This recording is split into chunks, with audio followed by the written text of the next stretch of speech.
Today we're going to talk about cylinder heads. I already started cleaning this one up a little bit. This one's still pretty dirty.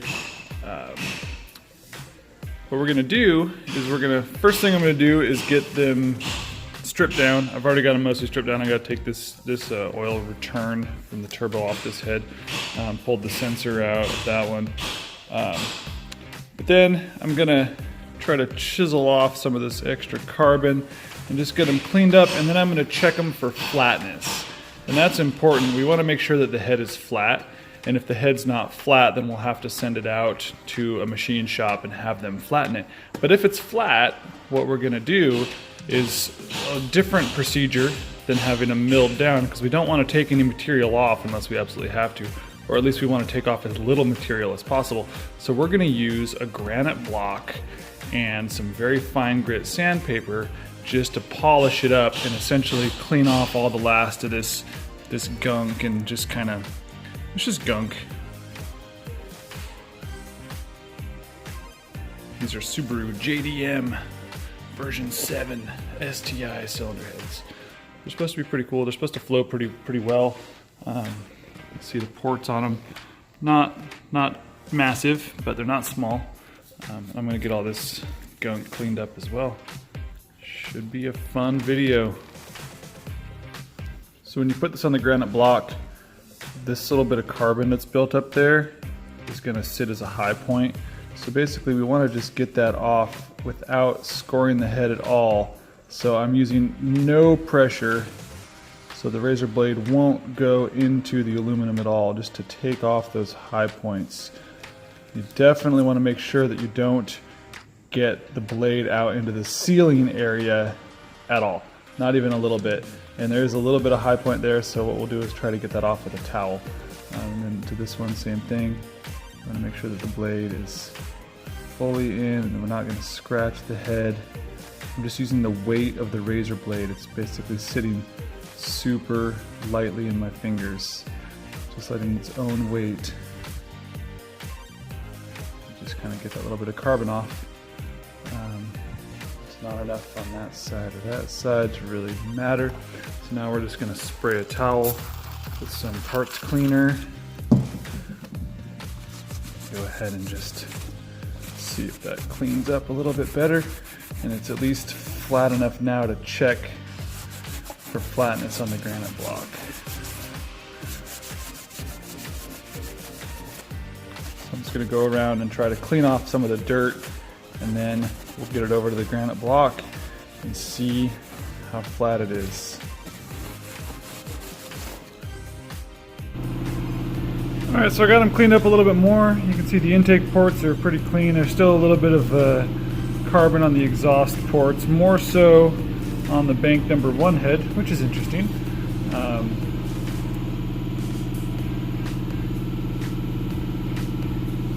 The exhaust ports, a lot of the carbon came out of those without even trying. Kind of both sides, carbon came out. Intake ports look pretty clean. So it's good enough now to get it over to the flat block and see if they're flat. And if they're flat, then we get to go on to the next wonderful step. So I'm in here on the granite block, and granite block is perfectly flat. And I'm just kind of putting the head on here, and I'm just gonna see if I can rock it side to side in any direction, and it feels really good. So this head seems like it is super square. Now we're gonna test the other one. Got the other head here, and this head feels good this direction, but it feels like it's super close. We might be like 1,000th out. I'm not sure you're gonna be able to see it. Look along the base there. It's not gonna focus, but you can see that corner is good and flat. This corner seems good and flat. I can't press.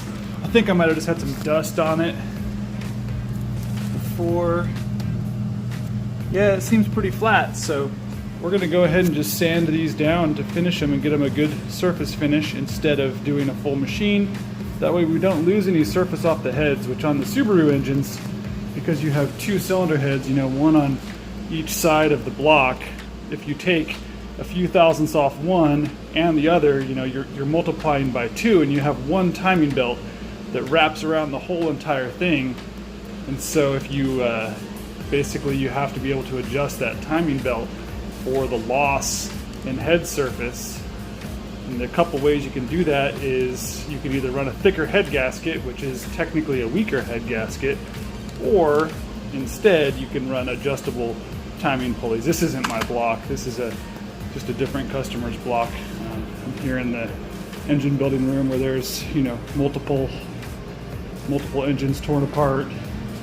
Got a bunch of cylinder heads and whatnot. So we'll show you guys the engine building process once my block comes back from machine. But first we got to get these heads ready. Getting close. They look a lot better in the light in here. Some rods. Look at those Carrillo rods. Not mine, but again, that's pretty cool. Not sure which engine all this stuff came out of.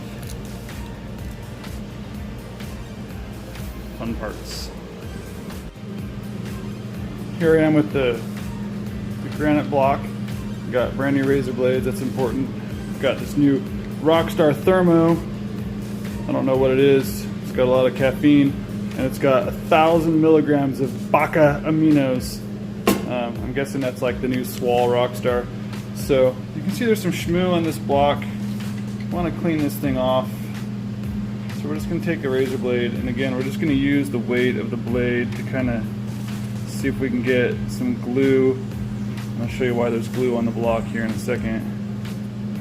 So we're just going to try to get any little bits of glue or schmoo off this block. That way it's good and flat when we put our sandpaper down. You can see there on the blade itself. Come on. See, that's all coming off the block, so that's the stuff we don't want on the block.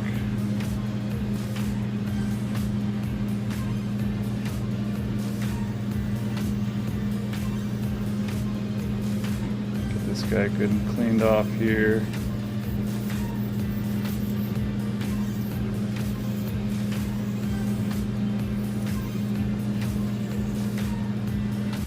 Alright, we got the block all cleaned off. I've got my 1,000 grit waterproof sandpaper. It'd be nice to just be able to set it down and have it stay, but it's not going to. So we have the Super 77 spray adhesive.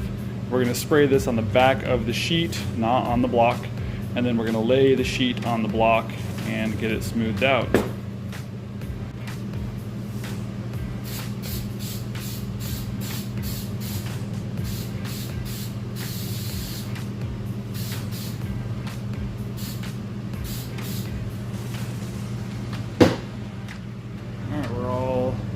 Sprayed up. Now let's lay this down on the block. I should have got that a little bit more middle, but it's pretty close. Alright. You can see it just takes the skin right off my hand. This is 1,000 grit. And we're going to be wet sanding. Make sure there's no bubbles in there. Looks good. Alright, so to wet sand, what we need is something to wet this with, but we want to use an oil, we don't want to use water. My favorite thing for such a task is the PB blaster. Give that a little spray, kind of spread it around. We don't need a ton, we just want enough to cover what we're doing and lubricate both the block and the paper. Alright, that should be good. Now let me get this camera set up and we'll start this process.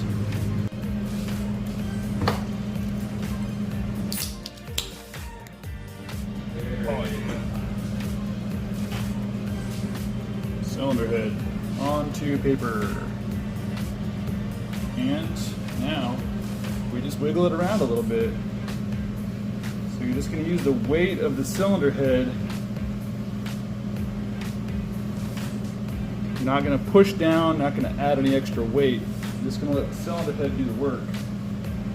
We're just going to move it around this, and all we're doing in this situation is, I forgot to show it to you again, we're just trying to clean it. So we're just trying to get the gunk, you know, the black stuff out of the outside so that it's smooth. And then the next step with the 2000, we'll get it basically to a polish.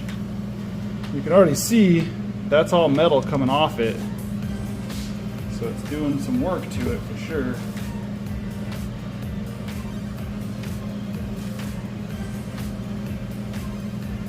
Just going to do this for a few minutes. Let me just go ahead and pull it off. You don't want to lift it straight up. You can already see it's cleaning off. If I wipe some of this, you can already see right in there. See how the lines are already disappearing? So she's getting flatter, and she's getting rid of her, any little high spots are going away. I'm just going to use this particular cut until it looks clean, and then we'll stop.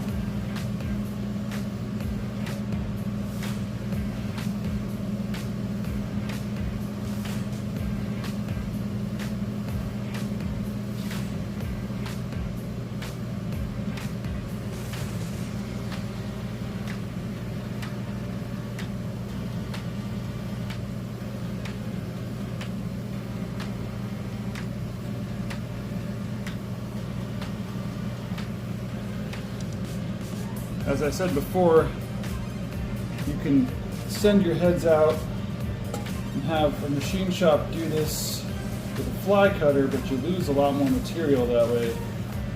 And we're in the mindset that we want to lose as little material as possible. The best way to lose as little material as possible is to just take 1,000 grit and some 2,000 grit. Clean them up. So I'm actually almost done with this operation. See how quickly that cleans it up. And then I'll switch to the 2000 once I do the other head. So operation number 1, see, it looks pretty good. I think I'm going to go ahead and soda blast those. But operation number 0, so this is before, this is after just op 1. I've got a tiny little bit of staining there. I don't want to keep cutting with that. We're going to go down to the surface finish. You can't feel that, it's literally just stained in there, so it doesn't even, you can't even catch it with your finger at all. So we'll clean this one up, and then we'll go to the 2000 grit.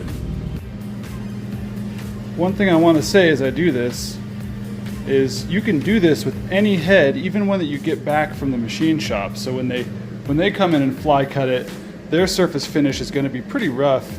It's pretty rare to find a shop that'll get the surface finish this smooth. And so you can do this process even on a head that you've had cut and get the surface finish to be just absolutely mirror smooth, which will help the head gasket sealing tremendously. So there we have operation number 1. So we're going to go ahead and pull this sandpaper and get the finer grit on there and move on to operation number 2. Yummy. It's not bad. I'm not going to throw that away yet.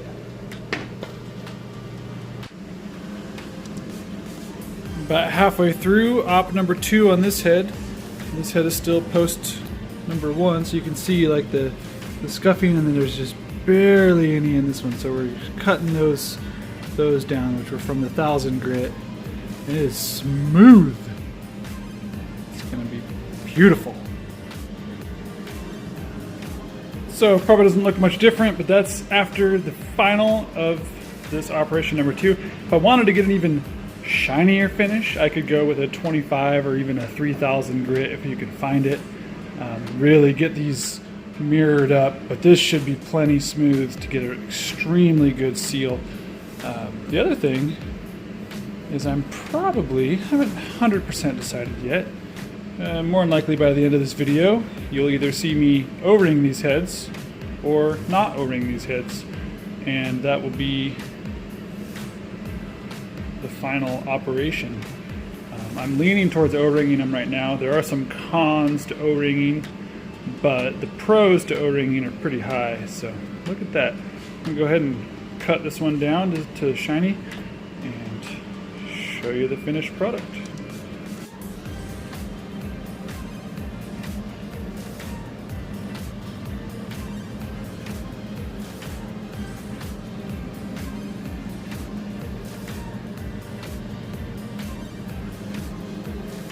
Shiny heads.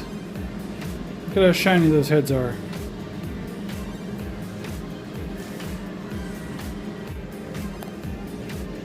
I've turned the cylinder heads blue so that I can cut out just the chamber of both of them just with a hobby knife. And then I'm going to be very careful not to touch the mating surface of the head at all and ruin that brand new finish that I just made. So we're just going to use very little pressure, just kind of let the knife do the work. And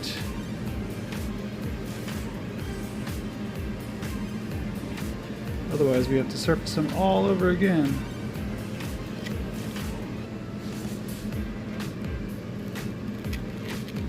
And this cut doesn't have to be perfect, I just don't want to score the chamber at all. Definitely don't want to touch the surface. So now what we've got is I have where I can soda blast. I'll just peel that tape right to the edge there. So I'm going to soda blast all the way in here, which is going to get all this carbon out. And it just uses some very mildly abrasive media. It's not sand. It's basically baking soda. And that's not going to scar anything, but it's just going to eat the carbon off of the cylinder, or I guess the combustion chamber. So there's one. Let's do 3 more and get the soda gun. Now while I'm doing this, let's talk real quick about why carbon is bad. A lot of people know that carbon in your cylinder is bad, but they just don't necessarily know why. It's one of those just predetermined things where you tell someone who does stuff with engines or cars, you say, hey, is it a good thing to have carbon build up on your pistons? And they say, no, of course it's not a good thing. And then you say, why not? And they say, well, because it's not a good thing. That's what we call a preconceived notion. Now, I'm not here to ruffle any feathers like with my hose clamp shenanigans the other day, but what I want to do is let people know what carbon actually does. So let's peel that away. This is one of the worst ones.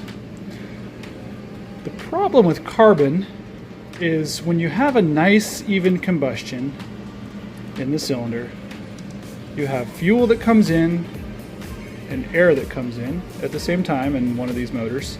Some newer motors, the fuel comes in at a separate time than the air, and that's a whole nother topic, but you have fuel and air that come into the chamber, and then the spark ignites, causing a combustion to occur.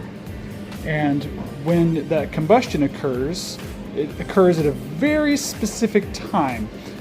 Or the time is in relation to the position of the piston inside the bore. So the piston in this case is going this way, although it would be more like sideways like that, like this way.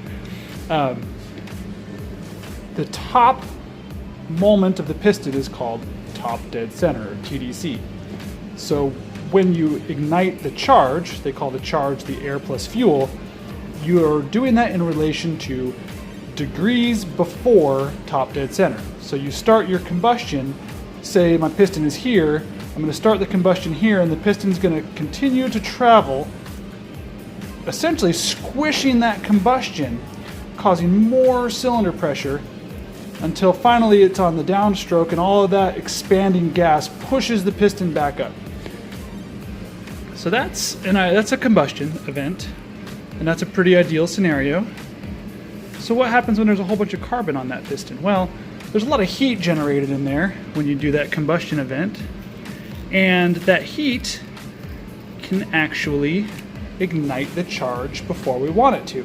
So let's say these valves have opened, the fuel and air have come in, piston's way back here, it's on its way down, and suddenly this little bit of carbon here, because it's a low pressure area and there's fuel and air and it's at a certain mixture, there's some carbon here, and say it's really hot, and so it might have a little bit of char and it might be glowing a little bit.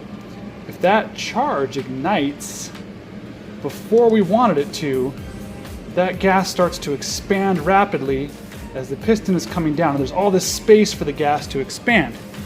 And because that gas has so much space to expand, it's essentially uncontrolled. And what I mean by uncontrolled is expanded so rapidly that as the piston comes down to compress it, it can't anymore. And it causes what we call knock. And the knock is essentially just uncontrolled combustion. It gets a little bit more involved than that. Well, it gets a lot more involved than that, but that's the basics of it. So having carbon on deposits on your valves or on your cylinder head or on your piston can cause that pre-ignition, meaning you hear that often instead of the word knock, you hear pre-ignition, which is just the charge has started to burn before you intended it to. And if you start it too soon, think about what could happen. If your piston is clear up here and it's clear up here and it's just about to come down, and you start that burn and fill this with pressure, that piston can't move. It can't physically overcome all that pressure. And so the engine essentially internally stalls. Well, these other three cylinders have all contributed. They're trying to turn that crankshaft, which is pushing down that connecting rod, which I guess this X-Acto knife more represents, pushing that connecting rod, pushing that piston down. So you have all of this mass from these other three cylinders pushing down on this, but it can't move because you have a combustion chamber that's full of pressurized gas. So what happens to that connecting rod? Bends. What happens to that piston? It cracks. What happens to that crankshaft? It twists. What happens to the bearing? It smashes. All of those things can happen when you have pre-ignition because you have so much pressure in the cylinder that you're trying to smash. And that's bad. It's definitely not what you want. So that's the basics of pre-ignition or knock, and why it's bad and why carbon can lead to that event happening. And if you have enough carbon buildup to get that kind of pre-ignition, it doesn't matter what you're doing with your ignition timing, your fueling, your tune doesn't matter, because it's going to go off when it goes off.